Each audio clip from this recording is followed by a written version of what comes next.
Alright everybody, I just wanted to give you all a rundown on what I found because there's numerous problems what you see with these things starting issue wise. First off, sorry for the clutteredness. I can't really get the best shot of the bike because my damn garage is so cluttered at the moment. Sorry about that. But anyways, back to the bike. It wasn't even turning over. I wasn't getting a map switch light, nothing. The bike wasn't even trying to crank. So of course everybody starts at the start button. This was super eroded from all the hard water. So I had took this apart and just temporaried it with some wire nuts. And that worked for like a week. And then I got my problem back. And so yeah, did that. And then I switched out a starter relay, which did not help.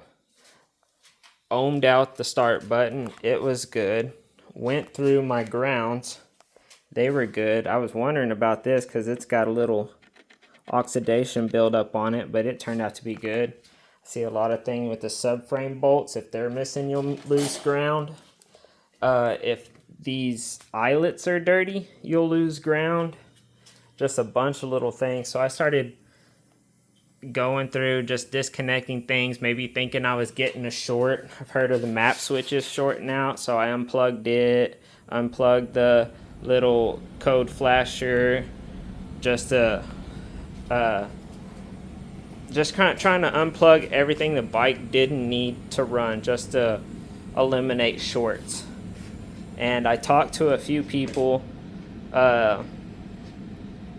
couple engine building companies, and they were kind of puzzled by what I was getting to. So I called Slavings Racing in Colorado Springs, Colorado. They're an enduro company, and man, they were such a big help. Shout out to Slavings Racing.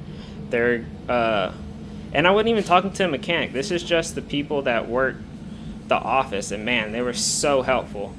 But anyways, it ended up being the relay to the starter relay, and I put a brand new starter relay, but you reuse the old fuses. So I put the old fuses in the new starter relay, still same problem. And I learned from Slavens Racing that the fuses have problems, even though they look good and they're not burnt up. Where is it at? Sorry guys, I'm so cluttered around here. I don't even know what happened to the old. Oh, here it is. You can see, well, maybe I can't get it focused. Sorry guys. Let me try to. But anyways, the element in there, I know y'all can't see it in the video because my phone sucks. But the element inside the fuse is good. It's not burnt up. It looks fine. I even cleaned up the little tabs to get a good connection. And still nothing.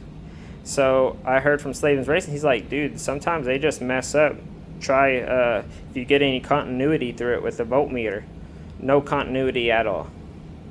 Looks perfectly fine, no continuity. So I pulled the spare one out that was in the starter relay, checked it for continuity, good, threw it in, and what do you know, bam.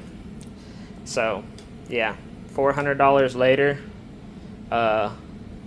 just a little $4 fuse. Well, not even $4, but yep. So there's another one to add to the list of problems with the KTM electronic wise.